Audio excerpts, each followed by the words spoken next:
Kita selalu dengar antara sebab berlakunya krisis ekonomi yang menyumbang kepada kenaikan harga barang adalah disebabkan perang di antara Russia dengan Ukraine. Sejauh mana sebenarnya kita tahu apa sebenarnya yang berlaku dalam kes perang di antara Russia dengan Ukraine ni? Dalam video ni saya akan ceritakan apakah kronologi dan bagaimana perang ni boleh berlaku. Jom tonton video ini sampai habis. Cerita bermula pada tahun 2014. Pada awal 2014, Presiden Ukraine yang dikatakan pro-Russia, Viktor Yanukovych, dibuang daripada jabatan dia. Ini adalah sebagai hasil dari polisi dia yang dilihat sebagai pro-Russia dan Eurasian Economic Union. Rakyat Ukraine ada yang marah sebab polisi beliau yang dikatakan pro-Russia dan Eurasian Economic Union tu. Maka terhasillah Maidan Revolution ataupun sebutan dia adalah Euromaidan atau Ukrainian Revolution. Mana taknya, awal-awal Ukraine macam dah bersedia dah nak sign Free Trade Agreement dan kerjasama politik dengan European Union, EU. Tiba-tiba tak jadi. Benda tu dah diputuskan pun dalam persidangan parlimen. Selepas berlakunya pengusiran Yanukovych dan pengasingan ke Russia, kekacauan pro-Russia tercetus di wilayah timur dan selatan Ukraine.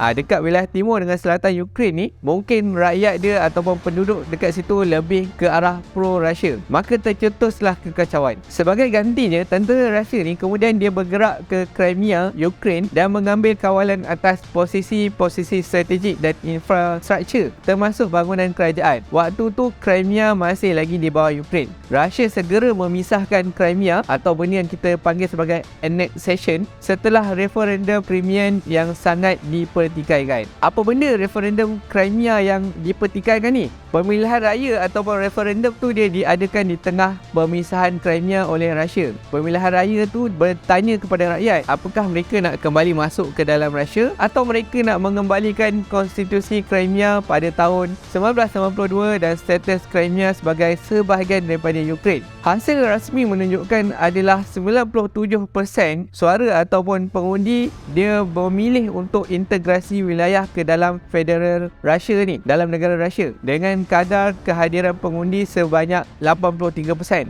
Dan dari Sevastopol juga ada 97% suara memilih untuk berintegrasi dengan Russia dengan kadar kehadiran pengundi sebesar 89%. Pemilihan raya atau referendum ni dia tak diakui oleh kebanyakan negara. Sebabnya adalah dikatakan pasukan Russia dia dah ada dekat situ sebelum, semasa dan selepas pemilihan tu berlaku. Jadi boleh jadi benda tu dah dimanipulasikan. Berkaitan dengan referendum Crimea ni, benda ni dah dibawa ke PBB dan 13 anggota Dewan Keamanan PBB memilih resolusi yang menyatakan pemilihan raya tak sah, tetapi Russia dia menggunakan hak veto dan China pula dia tak berpihak kepada mana-mana. Resolusi Majlis Umum PBB kemudian disahkan dengan suara 100 setuju berbanding 11 menentang dengan 58 tidak berpihak mana-mana, yang menyatakan pemilihan raya atau referendum ni tak sah dan kena tegaskan balik integriti sempadan Ukraine ni, kena define balik. Berbalik semula kepada konflik antara Russia dan Ukraine. Pada April 2014, pejuang pemisah yang pro-Russia di wilayah Donbas, timur Ukraine mengisytiharkan kewujudan Republik Rakyat Donetsk dan Republik Rakyat Luhansk dengan sokongan yang sama-sama datang dari Russia.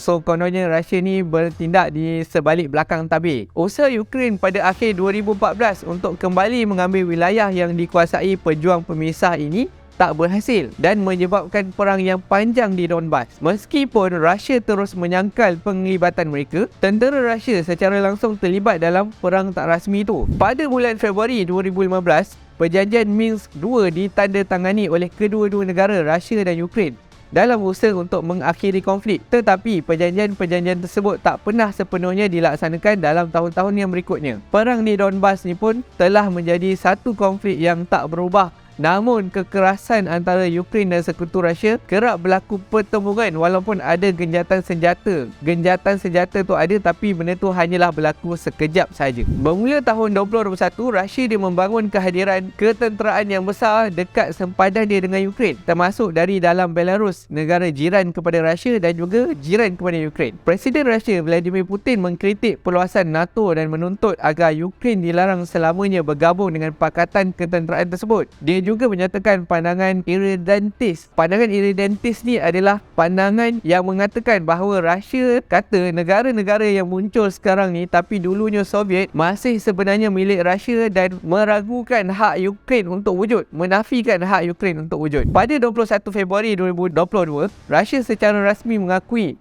Republik Rakyat Donetsk dan Republik Rakyat Luhansk sebagai negara yang independen. 3 hari kemudian, selepas tu, Putin mengumumkan pula operasi ketenteraan yang special di Ukraine dalam siaran TV menandakan bermulanya serangan penuh berskala besar ke Ukraine. Serangan itu dikecam secara antarabangsa yang menyebabkan banyak negara mengenakan sekatan terhadap Rusia ataupun sanction dan meningkatkan sekatan yang sudah ada. Rusia mengabaikan usaha untuk mengambil Kiev pada awal April 2022 akibat penentangan yang keras. Gerakan balas daripada Ukraine di selatan dan timur laut telah mengambil kembali wilayah yang signifikan sejak Ogos. Pada akhir September 2022, Rusia mengumumkan pemisahannya terhadap beberapa bahagian selatan dan timur Ukraine. Walaupun wilayah-wilayah itu tak sepenuhnya lagi dikuasai oleh pasukan Rusia, tapi Rusia main declare je dan ini menyebabkan Rusia dikecam secara meluas. Perang berskala penuh terus berlangsung dan menyebabkan krisis pelarian atau refugee yang besar dan ribuan kematian. Jadi apa punca berlakunya perang? Macam yang saya ada cerita dalam bahagian awal video ni, Rusia membuat kenyataan bahawa Ukraine ni adalah sebahagian daripada Rusia suatu ketika dahulu. Jadi wajar untuk dijadikan sebahagian daripada Rusia semula. Alah, macam kes China dengan Taiwan dan China dengan Hong Kong lah juga. Namun ada isu-isu lain yang dikatakan menjadi punca. Sebelum kita pergi kepada punca-punca tersebut, korang perasan tak? Ada benda yang korang lupa. Apa dia? Apa dia yang korang lupa tu? Korang lupa nak subscribe dan tekan loceng untuk notification. Bukan bayar pun, percuma saja nak like dan subscribe. Nanti saya akan rajin lagi lah hasilkan video macam ni untuk korang. Macam? Boleh? Kita berbalik semula kepada apa yang dikatakan punca kepada perang Rusia-Ukraine ni. Ada juga beberapa teori yang lain. Antaranya adalah terdapat beberapa konflik berkaitan gas antara Rusia dan Ukraine, termasuk pertengkaran gas Rusia-Ukraine dan pembinaan pipe Nord Stream dan Nord Stream 2. Sehingga 2014, Ukraine merupakan laluan utama bagi gas asli Rusia yang dijual ke Europe yang memberikan Ukraine sekitar $3 bilion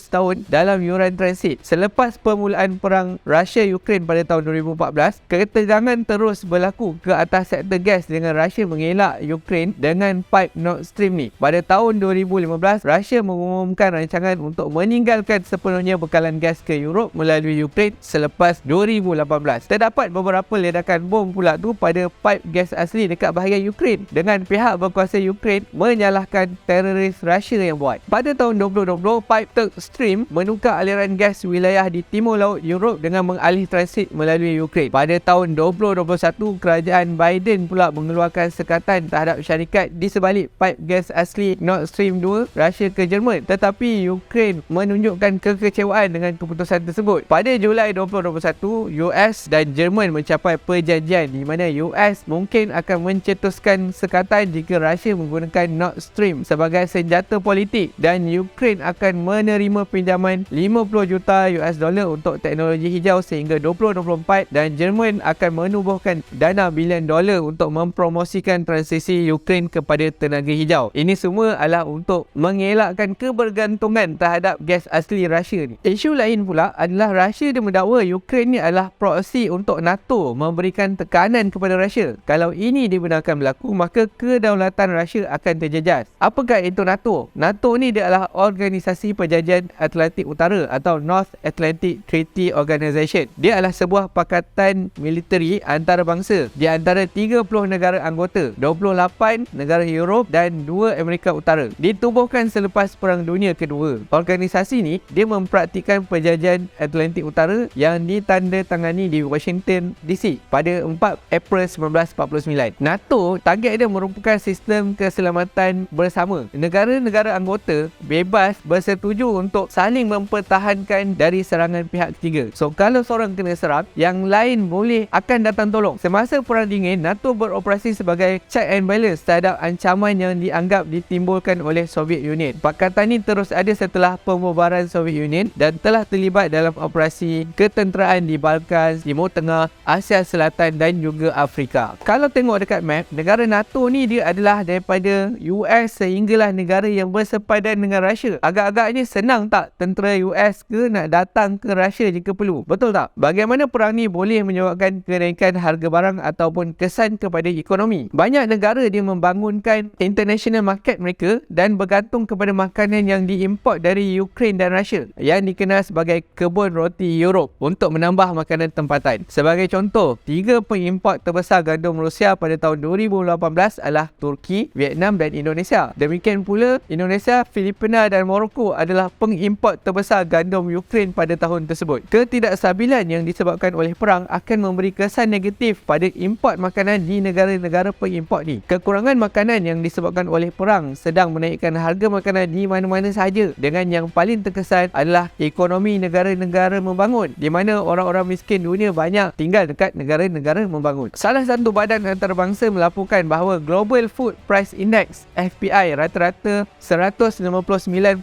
poin pada Mac 2022 kini dah jadi naik 17.9 poin ataupun naik 12.6% pada bulan Februari. Ini adalah kenaikan tertinggi sejak indeks tu dilihat pada tahun 1990. Kenaikan tersebut mencerminkan rekod tertinggi baru untuk sunflower oil 248.6 poin dan bahan makanan beras sebanyak 170.1 poin yang menunjukkan kesan negatif langsung daripada konflik yang berlaku. Beberapa negara yang mengalami inflasi harga makanan yang tinggi dari rata-rata global sebanyak 12.6% adalah, kita boleh tengok, Lebanon naik 396%, Zimbabwe 75% dan Turki 70%. Itu adalah kadar inflasi harga makanan mereka, terutamanya untuk bulan Februari dan juga Mac. Kesimpulannya, dunia ini saling berkait antara satu sama lain. Bila satu atau dua negara yang ada masalah, yang lain pun akan terganggu. Banyak dah krisis-krisis yang dialami oleh dunia, sama ada berpunca dari peperangan ataupun ekonomi. Kalau tanya saya, kalau kita dapat kuatkan ekosistem kita sendiri supaya dapat berdiri sendiri adalah lebih bagus. Cuba buat makanan sendiri, kawal duit sendiri, dan dalam masa yang sama kita juga kena upgrade skill kita bagi membolehkan kita bersaing pada peringkat antarabangsa. Berita tentang ekonomi dunia ni sekadar dengar dan baca je tak menarik, perlu kepada praktikal. Macam mana tu? Dengar sini baik-baik. Kalau korang faham tentang apa yang berlaku secara global atau hal-hal berkaitan kewangan dalam negara, korang akan tahulah nanti syarikat mana ada kaitan dengan sektor-sektor yang mendapat kesan positif. Kita bukan nak perang, kita juga tak nak wujudnya sebarang krisis sekalipun. Tetapi dah benda nak jadi, kita pun tak boleh nak elak. Lebih baik kita ambil peluang mana yang boleh, betul tak? Identify mana sektor-sektor yang mendapat kesan positif dan cuba elakkan sektor-sektor yang mendapat kesan negatif. Jadi, jika anda belum ada akaun CDS tu, masanya belum terlambat untuk buka satu dengan saya dan saya akan guide anda. Pergi sahaja ke akaun CDS.com dan daftar untuk buka akaun CDS dengan saya. Sehingga berjumpa lagi di video yang akan datang, guys. Jika anda ada sebarang topik ataupun video yang nak saya kongsi atau kupas pada masa akan datang, sila komen pada ruangan komen. Stay tuned.